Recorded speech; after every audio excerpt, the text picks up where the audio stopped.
Welcome, everybody, to the Evolution Podcast. I'm Brandon Kramer from Evergreen Foundations. And I'm Christina Joy from Chaos the Clarity Lab. And today we have a special guest, Dr. Udo Rulebach from Ireland, who is joining us to talk about all kinds of amazing things that we touch on a lot.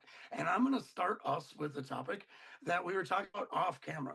Christina Joy and I both talk about ADHD, and we kind of like highlight that label, even though I don't love labels. We both do identify in that realm, as you can probably tell from some of our early episodes together. But we were just kind of challenging the name of ADHD. And Udo, I'd like to ask you, how do you see the rise of that term and how it's used with society today?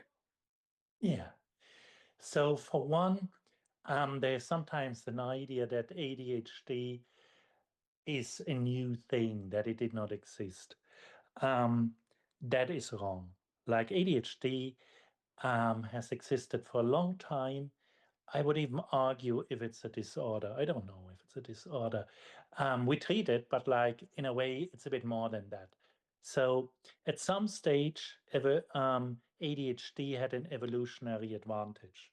So it's still a bit more in like males, so probably more, but we've learned over the years that quite often girls present with ADHD a bit differently, and they're quite often not diagnosed. So in my practice, we would see a lot of teenage girls who have not a diagnosis with ADHD. And I explain a bit like what are the common features and what is in the name, but just in terms of like the evolutionary piece. So, um, so evolution is not necessarily always of benefit to the individual, but is anything that is beneficial for the species. So when you think of more the stereotypical ADHD boy, so hyperactive and impulsive. So he's the guy who is running ahead of the tribe, is climbing the trees, is pointing out water, is pointing out here is something to hunt. And impulsivity, when you think of a warrior, it's not a bad thing. So actually that served the tribe actually really well. The other thing is, and we touched before that, the name is in a way a misnomer. So it's ADHD, so attention deficit hyperactivity disorder. There is actually no deficit in attention if it's of your interest. So if it's something you really feel passionate about or you like, you actually and most others can pay, when they have ADHD, even more attention than others. So they can actually hyperfocus. And when you think, that's what the hunter is doing. The hunter needs to focus on the prey. That's what he is doing. And in a way, and of course, they are like men who are really good in multitasking and so on.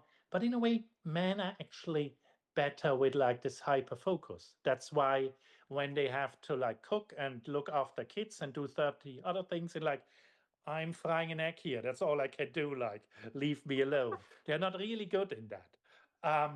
Whereas the female side tend to be a bit better with that. But like this is the hyper focus. And when in the past, like they went to like the army or the navy, or they went to go and quit school and worked on the fields, and they were not labeled as ADHD, but maybe a lot had ADHD. And the other thing is when you think that we are designed to run, to do stuff, you could argue that like sitting in a classroom, depending on the country, from 9 to 5 or 9 to 3 or whatever, is not really the best fit for a young person. And when you have ADHD, that will not necessarily work. So with ADHD, they're usually like, with a typical form, the hyperactive form, there are 3 areas. So the hyperactivity, so fidgety, difficulty sitting still, the inattention, if it's like a bit more a chore or boring, and then the impulsivity, having a short fuse. And when I said like with girls, they are sometimes not being diagnosed because they don't have the hyperactivity. Some have more like the inattentive form and they're completely missed. And they don't cause trouble in the classroom. And then, oh, they're just lazy. I would challenge that anyway. I don't think laziness exists. It's something different. But like So they are like not diagnosed. And with ADHD, what is really interesting is like it's something that is both overdiagnosed and underdiagnosed. So, for example, in US and some parts, like a third of high school students have diagnosed of ADHD. They don't have ADHD, not as many. So, and in other countries, it's not as much an issue. Are you still there? Yes, He's You, there. He's yeah, there. He'll go off camera here and there, but he's I there. was that's writing fine. No, notes. that's no worries. So So you said something that really stood out in all of this that I'd like to go into. Laziness doesn't exist. yeah, I wrote that down too. Like to me, I think it is a very judgmental form saying of like, I hear this a lot in like, oh, I'm lazy, and from kids, and they're being told they're lazy. And then when I ask them, like, but is it something you want to do? And they say, no, actually, I don't want to do that. I said, but are you not, are you then really lazy? Or is it not more like you made a decision not to do that? And in a way, that's okay, you know. Mhm. Or when they are struggling with something, are you lazy when you um, have a learning difference and you have dyslexia and it's difficult for you to read? Is it really laziness when you don't do that? And to me, like, it's more so, do you actually want to do it? And if you don't, I'm not sure if it's really laziness, because why would you do it if you don't want to do it? Or you want to do it, and then there are difficulties with that. For example, a lot of things, um, procrastination, like, you know, putting things on the finger. We all tend to Oh, yeah. procrastinate. I'm sometimes a grandmaster in procrastination. And sometimes I'm good, but like, you know, but we all do that. And again, procrastination is quite often linked with laziness. It has nothing to do with laziness. Procrastination is more quite often linked with you want to be perfect, or it comes with some pain or something you don't want, like with some unpleasant emotions. And then you move into something that is more pleasurable. And I just try to avoid, like, in my work with others, terms like laziness, because there's nothing positive in it. It has a negative connotation. And I find like when people they give out, look, oh, I've not done this, I'm lazy. And then ask them, but actually, is it something you want to do?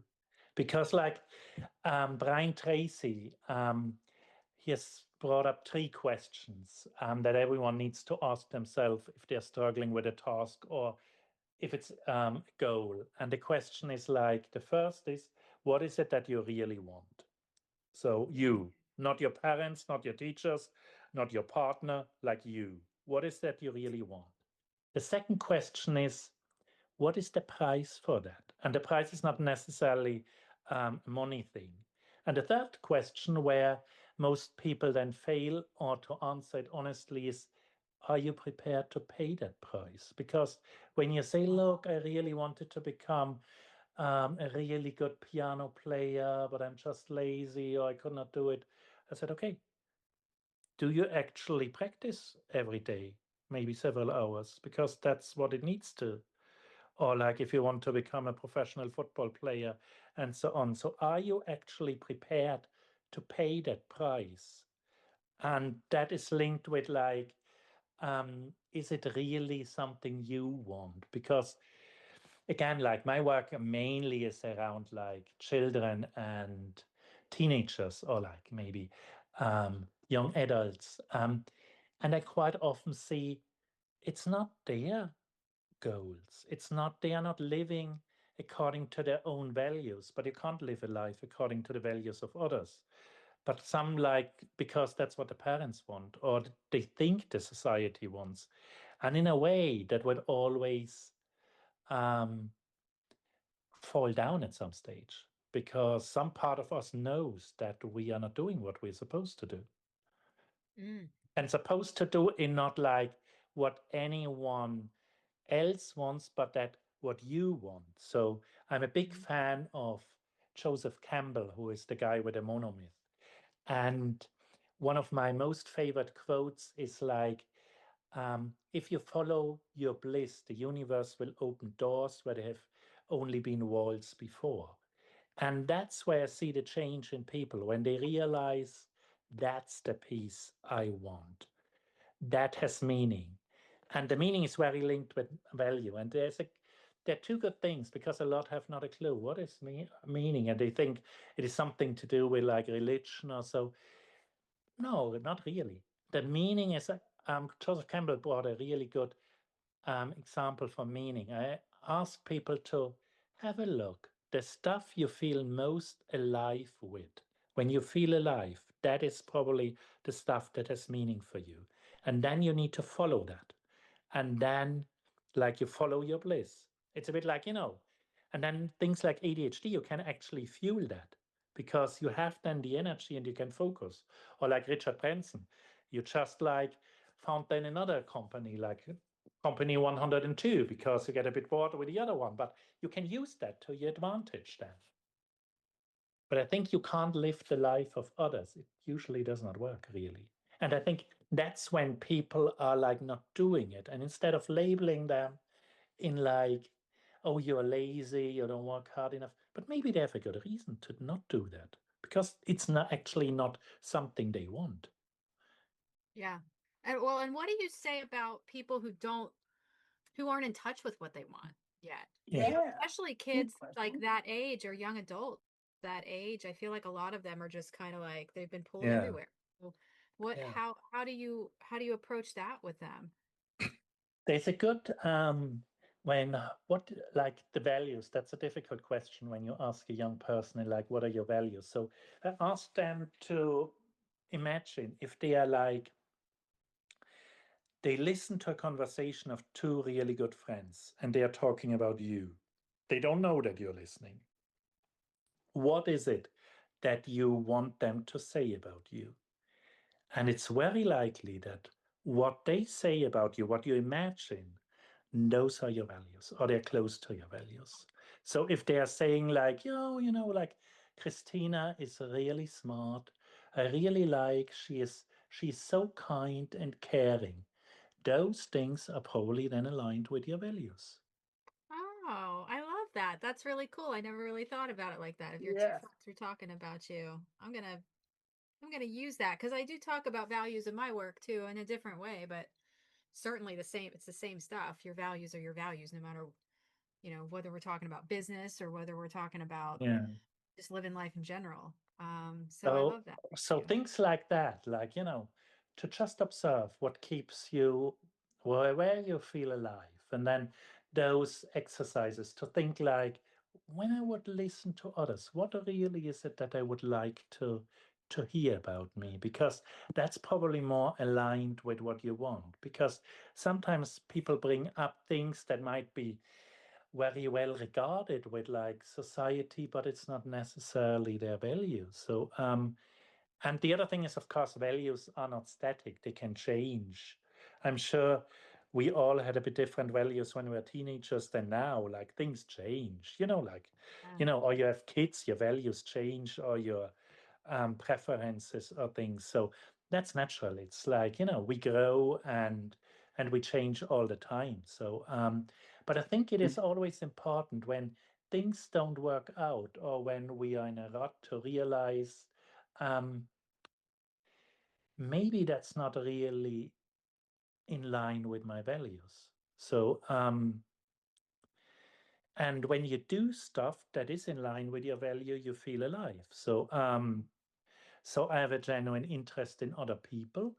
I like listening to others. I like um, teaching, and so my position is ideal for me. So I found my ideal position. Um, because that's what I do. And the thing is that I'm very well paid. That is not relevant. Like it's useful, but like it's not because a lot of the stuff that I really enjoy, I don't earn any money because like it's not necessary. I don't need that, you Mhm. know. Um, and I It's a think great like this, point. yeah, Is I think I with, yeah, Oh, sorry, not to interrupt you. I No, feel no, like Benton. Yeah. elevating my standards for myself. I went through a time period where I was accepting values and self morals and stuff of myself that I shouldn't have. It wasn't driving me in any sort of direction of change, even though I always like hoped and prayed and wished and wanted like self personal change. I wasn't really doing anything because I didn't have the standards and values for myself. And I really had to change, like, hey, this means something to me. Okay, like you said earlier, what's the price I want to pay?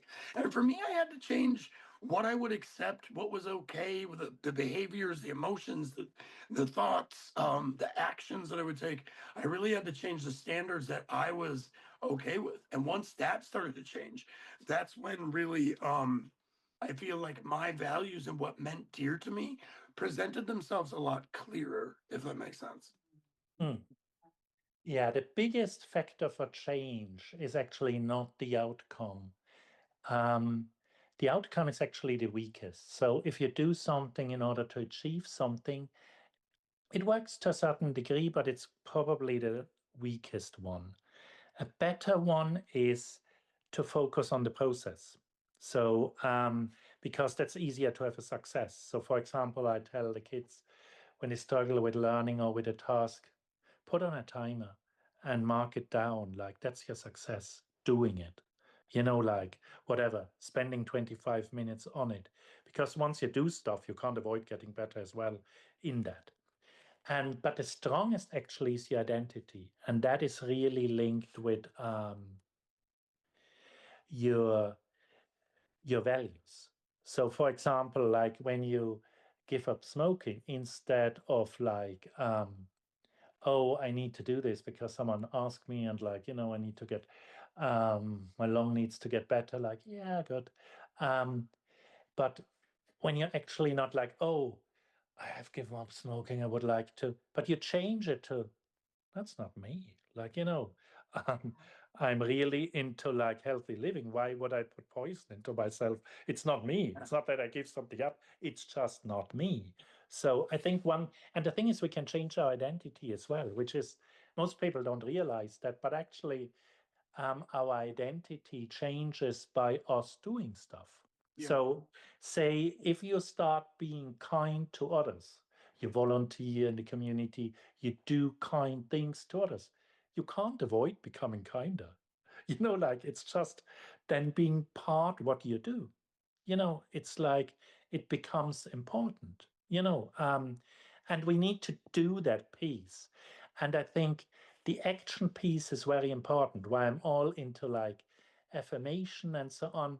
But without action, it does not really work so well. So, I think that's where like positive psychology or a lot of the positive movement got a bit of bad rap when they did not link it with action pieces. Like it's very nice to like, oh, I'm a really good student to do the um, affirmation and I will pass my exam without difficulties. Might help you ease your anxiety, but if you don't study, it will still not work. So You're still you gonna need to fail. Yeah. combine those things, like, or you can sit on your farm and like, I'm the best farmer, everything will grow, and you're not doing it. Like, it's useless. Or when I say to people when like, oh, but I can't do it. I said, have you tried it? No. I said, but how would you expect that you can do it? Like if I say to you,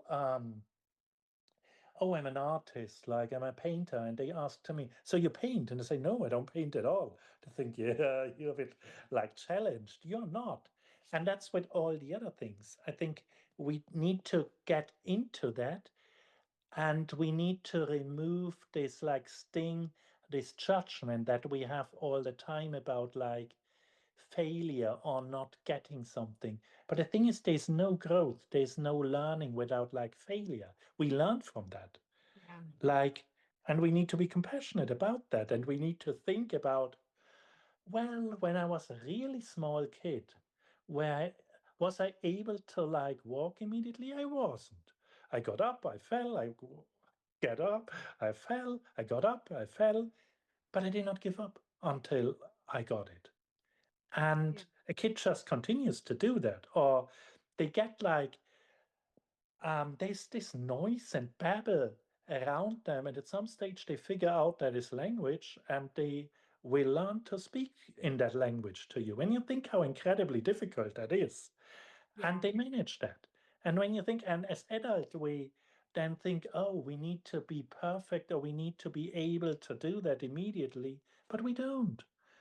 We just need to, it's okay. Like you and the best growth is really to like move out of your comfort zone, not too much. Like someone said, like just a bit, like the 125%. If 100% is your bubble, just increase it because then you get used to other things. And it's really, really important.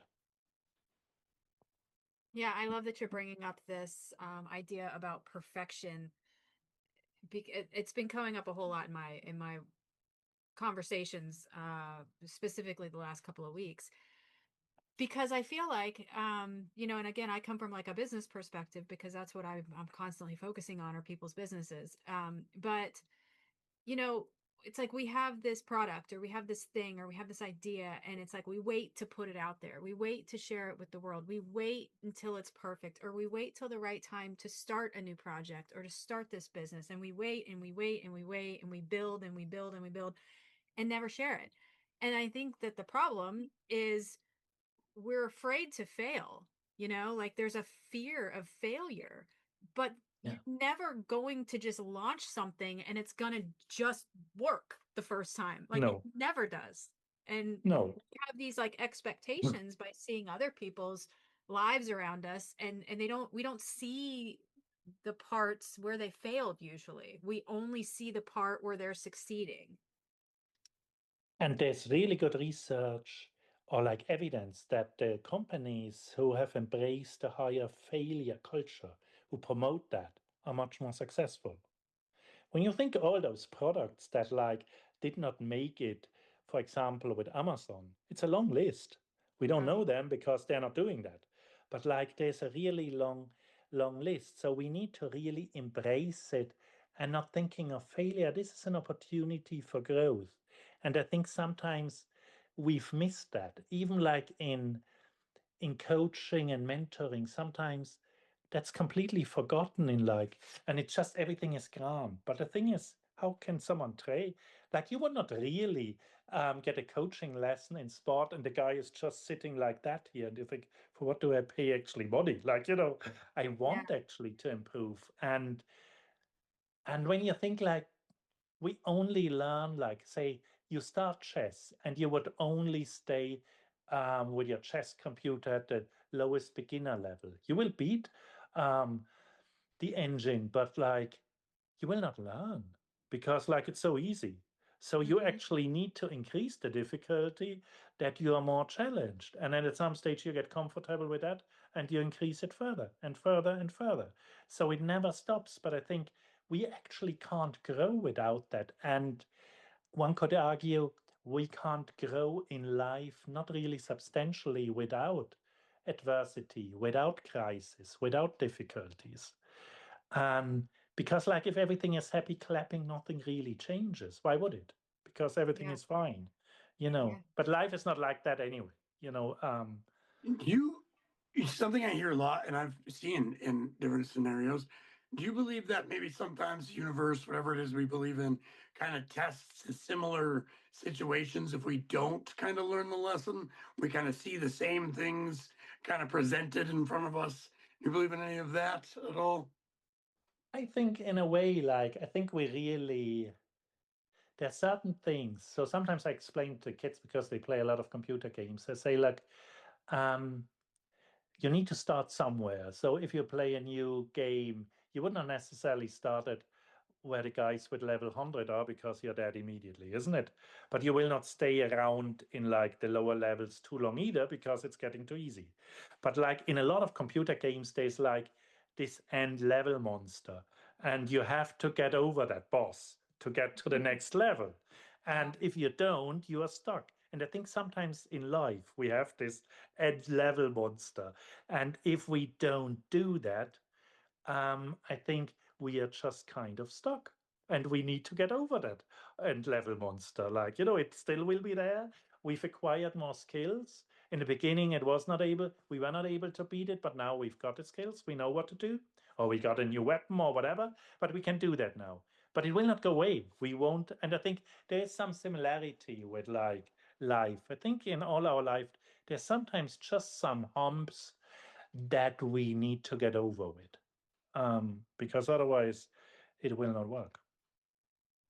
Yeah, I agree with that. I love that you brought up the end level monster because I Yeah, feel me too. that's like it is. And in my when you said it, I was like, oh yeah, like this one time and this other time. And I'm thinking of like the monsters in my life, like Yeah. the trials and tribulations of my life. And we all have them. We all have Oh, these yeah. monsters. Yeah. And I think that is a wonderful metaphor, again, like to go back to Joseph Campbell, the hero's quest. The hero's quest is not someone is waking up, has some wonderful days, and then he gets the reward. That is never the hero's quest. The hero's No. quest is like, well, it starts and then it really gets hairy and it really gets difficult, but the hero overcomes that difficulty. Mhm. And I think when people think like a good life is the one where they don't have adversity, I don't think that's true. I think we grow with adversity and we can't avoid adversity because life will throw curveballs at us. And some stuff is not in our making, most stuff is not in our making. But we need to overcome that. We need to accept that sometimes it's just not great and we need to move over with that.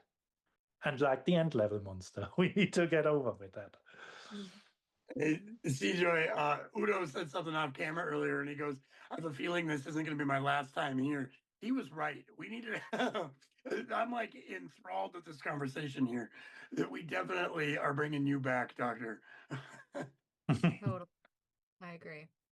um, I want to actually hit the ping pong ball backwards a little bit because I have a question that I am now going to kick over to Iris instead because she's got her hand up.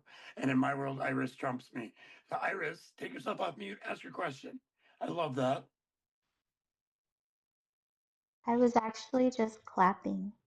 Oh, do That's you have very any nice. questions now Thank that I you. But put the spotlight on you?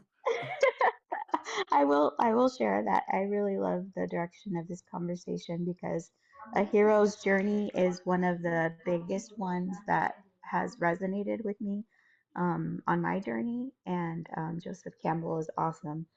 And I think that those tribulations, like the doctor was saying, they really do refine who we are as people. So thank you for sharing. This was a great episode. Thank you, Iris. We appreciate that.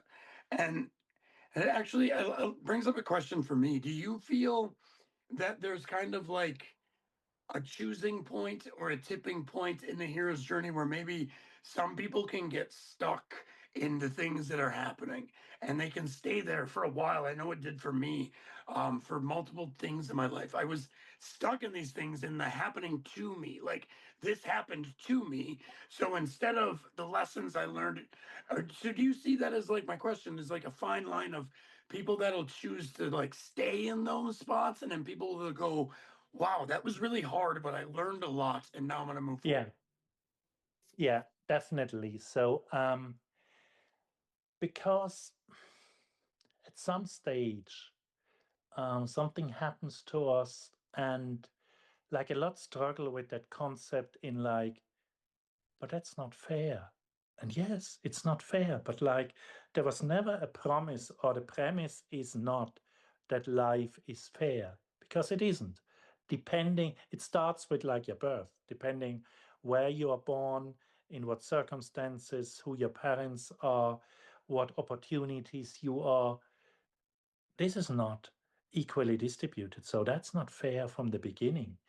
Um, and then things happen and some remain in like the victim position Yeah. forever. Yeah. And because they feel like if they move out, then it is almost like, oh, that did not happen, or like, but it was really bad. And the challenge is like, no, this was horrific. This was really bad. But you know what? You still have a choice how you can respond to that now and what you can do to move out of that. And we know it's possible because, like, we know of survivors of the Holocaust, of concentration camps, of those where families were murdered, who went to live a happy life. So we know it's possible.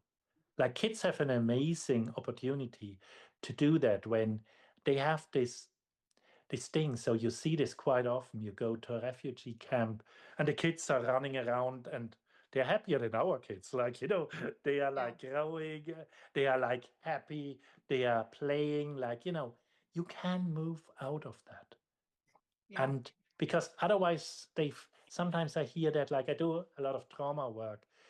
And they say, like, but that's almost like I can't forgive that person, or like, or I can't move out. I said, but that person still has then power over you, like, and it's not for the other person, it's for you to move out of that victim role. And that's very, very difficult. But it can be done. But I think it's needed, because otherwise you are stuck. Mm-hmm. Because there's nothing you can do about what happened to you. Like, and yes, it was unfair. Yes, it was unwanted. But do you really want to give the universe or the past or whoever did that the power over you, that this will define how you live the rest of your life? Or will you say, like, I can still move on from that? Because you can. Mm-hmm. And you have to, because otherwise, what is a really scary concept is that our emotions are differently stored in our brain, and they are not really, the time does not play such a big, it's not really important. So, for example, if you are traumatized and you still have that with you, and you are triggered by something, your emotions will come more up the same as they were. So that's why when something bad happened and you're reminded with a smell or you're reminded with a sight, your emotions are as they are. And an interesting piece is that a lot of the emotions are not um, stored in the way that they should be stored. They are dysfunctionally stored. We have dysfunctional memory. So I'll give you an example. So you would think, like, for example, I had a girl and she was beaten up very badly, like, so they were, like, one was filming it, the other one were hitting her, that she was bloody. And she was like, it was not the anger about what happened to her, it was this negative belief about herself and the cognition. She was saying, I'm not worthy of anything. They can even stand over me. That's what I am. Like, I'm not a good person. Like, I'm not worth it that people respect me. And interestingly, in trauma, there is quite often a negative belief about yourself. And that's where it's dysfunctionally stored. And because it's dysfunctionally stored, the trauma is never really processed, Do you because think that still is with you. that stems somewhere, like like they have to come up with a reason why it happened, or why somebody can be so egregious, why somebody can do such horrible things to them, that they're like, cuz I'm a terrible person and that's why. Like, Yeah. oh, like they have to deserve Yeah. it. Especially like with, Rationalizing it almost. Mhm. especially with kids, like, they quite often have this. So, like, um, Yeah. the parents beat the living daylights out of each other and they leave. The kid often is like, that's because I'm a bad kid. They would not fight with otherwise, but I'm such a horrible person. So I drove daddy away, you know. Yeah. So I quite see. often, but we do that quite often as well. Like, someone shouts at you and you're immediately thinking, like, that's you, Yeah, like, like, gosh, what did I do to deserve yeah, this? yeah. Rather than identifying it immediately as, this person's coming at me crazy for, we automatically are looking within to find out Like, when why. you think most people, like, it really touches us, like someone is really rude, or like, it's not that really our rational mind, okay, this person is quite unhinged, so good day. It's like you feel triggered, like there is something that triggers you. And Yeah, This like the conversation is really awesome because I have a deep connection with this topic and like my whole life. There are a lot of generational trauma around well, a lot of things in my family, but a lot of yeah, generational trauma around this topic, especially. My father, when I was young, I was 1 years old, committed suicide, and I have seen what that did to his parents, my immediate, my mom, siblings, myself. I carried a lot of trauma around that. Finding out about it later in age, I was like 12 when I found out how it happened, because I blamed myself and I rationalized his choice by holding on to for many years that this was my fault. He couldn't handle being a father. He was like, he never seen his 21st birthday. So then fast forward when I turned 21, 22, older than my father, it was almost like in my mind a rite of passage to have a traumatic response to that. Like I almost like convinced myself that I had to have like these responses that were very highly emotionally triggered to my attachment to it being my fault. So and I've seen, like I said, I've seen this manifest in insecurities, decisions, fears, anxieties, depressions, not only in myself, but so many connected people within my family. So it's been almost like this weird, like, case study, if you will. Then when I go now, I'm 40 years old, trying to break a lot of these habits, reactions, responses that have been trained into me for years from myself and others. So this conversation is really super important in my opinion. Hmm. and what you said is so true. And the other thing, which is even scarier than generational trauma, we now know that there's a thing like intergenerational trauma, that you might carry trauma from like your grandparents or your ancestors. They might not even alive. You might not even have um, met them, and that has something to do with genetic and epigenetic, where like genes can be switched on and off. So, and the other thing is, I think what most people don't realize, and that's where my big thing in like be compassionate with yourself. Like you have multiple minds, they have different interests. And actually, it's quite amazing that most of the time we work out. Like, this is actually really difficult. And in addition, we have stuff that is not even ours. So, like, a lot of us, or you can argue probably all of us, have so called core beliefs. A very common, and the core beliefs are something we acquire as young kids, and they're usually not helpful to us as adults. They were not helpful then, but we acquired that. So, for example, common core belief of a lot of people is I'm not good enough. And that's why they have to try so hard. Or there is this thing, I have to do something in order that other love me or respect me. No, you don't. But that's not your core belief. So you need to think, I need to um, do something in order to be loved. Or like, I need to change in order to be left. No, no, no. You are lovable as you are, but you don't recognize that. And because you don't recognize that, you will you will have trouble in your relationships, because if you can't love yourself and you respect yourself, well, that will be tricky then in building relationships. So we have those core beliefs, and the thing is, they're kind of in our unconscious mind. So we have like our conscious mind, and that is only like the tip of the iceberg. And a lot of the other stuff is like more our emotions and other stuff. And most people are not aware that, like, because when we talk or our thoughts, that's more like our latest edition in the evolution, that's our frontal brain. And we think that's us, but actually it isn't. It's just a part of us. It's just the vocal child in the family of whatever, 7 or 8. That's the one who always talks. But it's not just a family. There's much, much more than that.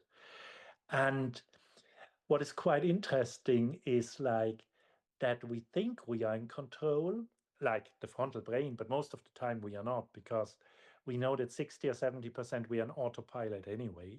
So, and because of survival P mechanism, our emotions are processed much, much quicker than our frontal brain. because like emotions have a response time from a few milliseconds and a thought maybe half a second. Important because it's too long when you think that might be a snake, or is it a snake, or is it a lion? No, you need to react. So actually, we react in a lot of ways and we think we are in control, but actually it's our emotions. And emotions are not necessarily rational, they're actually the opposite of that. And emotions are all things. And then our frontal brain gets at some stage involved and makes judgment about it, or quite often gives out. I see so many who give out to themselves about thoughts. You're not responsible for your thoughts. Thoughts are just like that. Emotions are just like that. But we give it meaning and then we put in judgment. And that makes it different. And the thing is like, what you resist will persist, or like you can't not think about something. It is really difficult. Like, I give the kids an example. I sometimes put up my wallet and say, look, pay me well. Like, yeah, 50 or 100 euro, and I'll give it to you. You're a nice kid. So there's just one thing. You get the 100 euro, but for the next 5 minutes, you don't think of a pink elephant. Don't you dare think of a pink elephant. And what they do, the pink elephant is there. Because said you did not think about that before, but so you can't not think. So, like, it's the same when people think like, oh, meditation is about not thinking. I will not think, I will not think. Yeah, that's not working. So, and sometimes people try so hard um, to like fight things in like, because we might have some inappropriate thoughts and they're perfectly fine, like, but we don't act on that. The thoughts in itself are not the issue. And some people feel so guilty, I should not have that thought. But you do. It's one part of your different minds just putting up things. And it might be quite inappropriate, but like if you were to say it, but you don't. So that's fine. Like you can have those thoughts. And I think most people, because for whatever reason, I don't know, like even like when I studied medicine, it's not really something that is being taught. At least in my time, it wasn't that. Like the idea that we really have like different minds, and they are like quite often in competition with each other, and that is so in like feeling confused or sometimes paralyzed or not knowing what to do is very natural. It's not a thing that you're like a weak character, or it's just nature. That's what it is. I have that dark humor side of me where I'm like, whoa, we can't say that. Yeah, totally get what you're saying. Yeah, and like the kids with ADHD, quite often they say it. Like it's a bit unfiltered, and then over time they learn, like, or some like they can be so brutally honest. Um, My some daughter like has, who are like on the spectrum. So I yeah, had a lovely guy, and he was looking at me. What do you want from me, old man? I said, am I an old man? Is your dad an old man? Oh, yes. I give you 10, maximum 15 years. That's max. So I said, that's nice. Do you not think I might have 20 years? I don't know about that. I think 10 years. But like, I thought it was hilarious. And they didn't think, and of course, they say things then in school, like, or to others. And the things, you need to learn not to say that. But I'm right, yeah, but you don't say that. Like one got in trouble and said, like, um, you're the kid from undocumented immigrants. Like I said, but it's right. He said, it's right. He said, but you don't say that. Like it's, you need to my learn those things, like, my daughter's a politically incorrect little parrot sometimes. She's on the spectrum, and there's times when we're out in public and stuff, and I'm like, oh, no, no, we can't say that. What are you doing? So I definitely know this. I was laughing. This resonates with me because I struggle with my filter at times. And yeah, our daughter is on the spectrum. She has been her whole life, we've kind of known, and that's one of her things is the no filter. If she's thinking it, she's going to say it. She's going to ask it. She's going to say, why does this look like that? Why does that look like that out loud? And there's going to be times where you're like, oh, that was a bad moment for that, but we'll get there. We'll teach you. yeah. But like what is really interesting, that's another piece because we talked about a lot of misconceptions with ADHD, what really annoys me is like that misconception of that people with like who on the spectrum have no interest in friends. That's nonsense. Like most I've met, they're very interested in friends. Yeah. You know, there might be a few who are quite happy on their own and they really don't want that. But the vast majority, in my experience, want friends. But sometimes, because, like, first and foremost, autism is a social and communication disorder, difficulty with that. And the thing is, what most don't realize is when I say, you know, that you can learn that. No, I said, you can. For example, um, when I talk about empathy, um, and people feel like, oh, that's something you're born with or not. And that's only partly true. There's an innate form where you like feel the emotions of others. But then there's a piece which is the cognitive empathy, and you can learn that. That's just a skill. So I wouldn't necessarily advise to become a psychotherapist or psychiatrist if you don't have, if you have only cognitive empathy, but you can learn it. Like, for example, say I have no empathy whatsoever, I would have no feelings. And you say, Brandon, you say, look, today is really a hard day, like my dog died. And I would say unfiltered, I give a fuck. Like I don't like animals. Obviously, you are then pissed and the conversation is over. But you can actually learn to say, oh, I'm really sorry to hear that, Brendan. It must be hard for you. And I don't feel anything. You can actually learn that. So that's the cognitive empathy piece that anyone can actually learn, even if you would not have that. The other thing is what anyone can learn is to have a conversation and have small talk. Because what I find, and I feel for the guys, they try to script conversations. You can't really script a conversation. It's more complicated than chess. Don't think if he says that, then I say that, and if he says that, then I say that. But it easily gets out of control because there are so many things.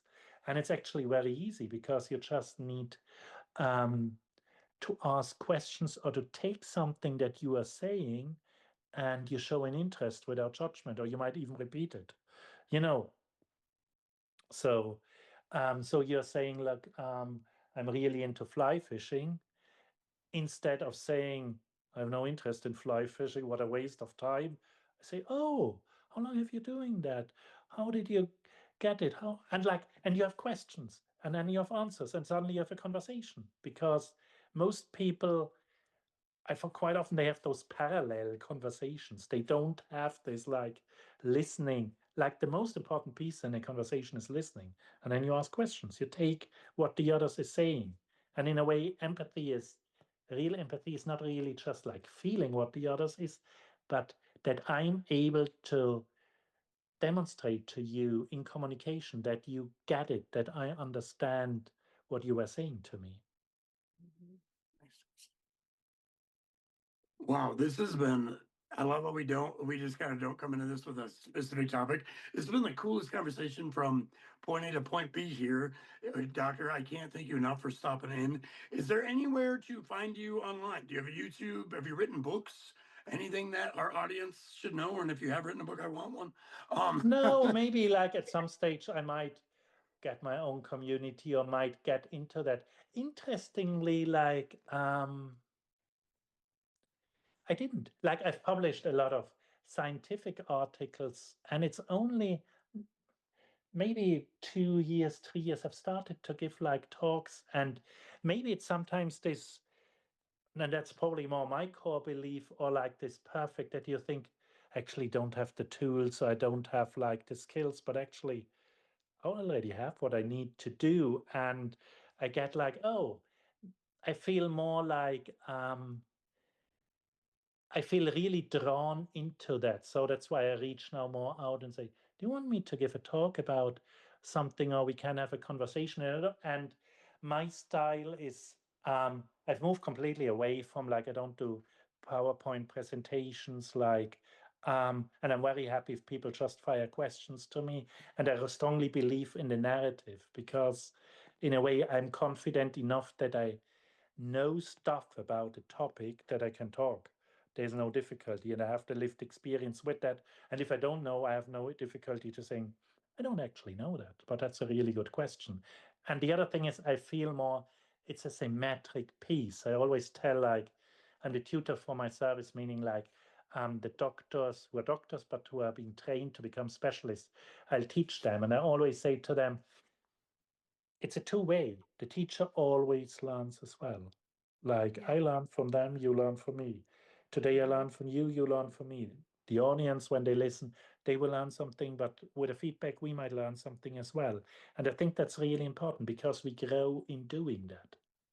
And we discover things. And I think the best way to really, really understand something is you start talking about it more and more.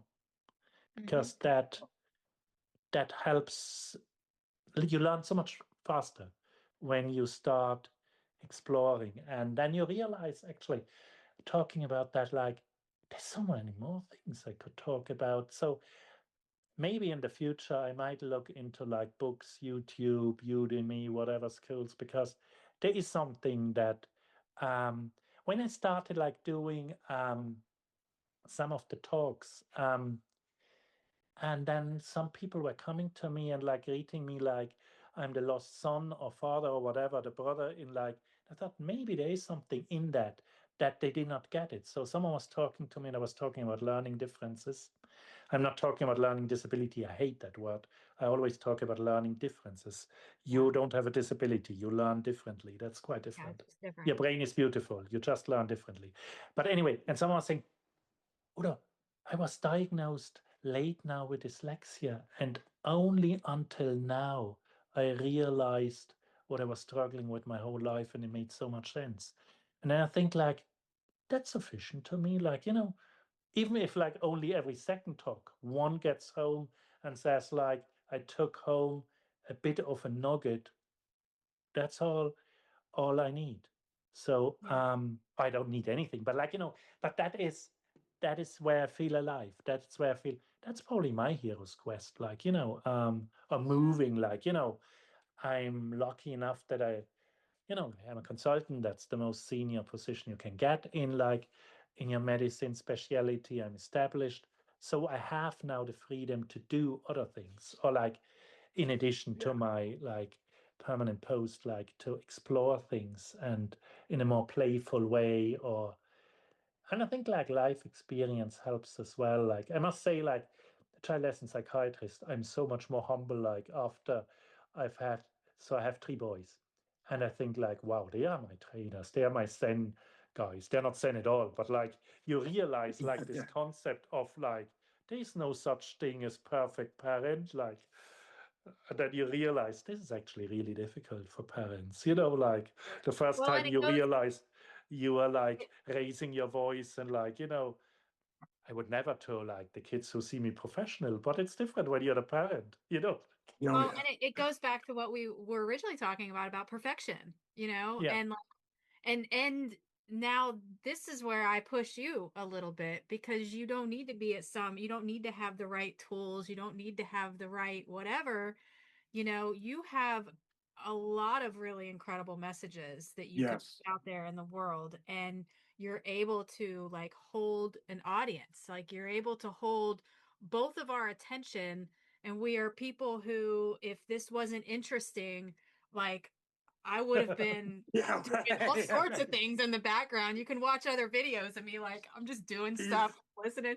So I would love to see whatever kind of content you put out there. And I would urge you to do like YouTube. YouTube's yeah. easy to get into. I just started a channel myself, and you just put it on there. The thing that I've heard, we heard this in another one, I can't remember his name, but he said the first 100 videos you post are going to be total crap. Just So you post may some as red well seed. get those out of the way. Just go ahead and post them and get them out of the way. Say your thing, post it. Say your thing, post it. And then after about 100, you really start to hone in and you get real solid about what your message is. You may not be famous at that point. You don't have to be. Just start building. Just start building the channel. Uh, Mm. so I do challenge you. Not that you asked for a challenge, but I'm doing it anyway. Well, you got one anyway. Yeah, to do that. I would love to see that. Well, guys, this has been super fun.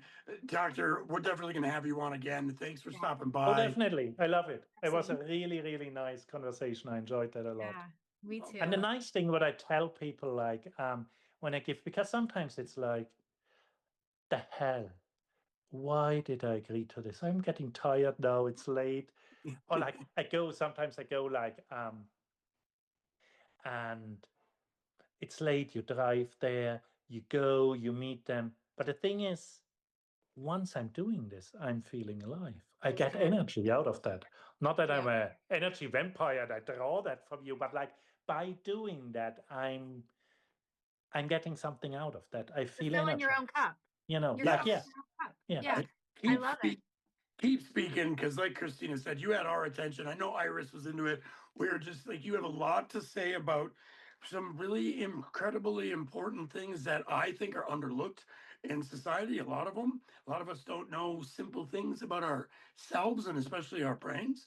So this is a conversation we're definitely going to keep going. Until next time, guys, subscribe on YouTube, follow us on Skool. I'm Brandon Kramer from Evergreen Foundations, And I'm Christina Joy from Chaos to Clarity Lab.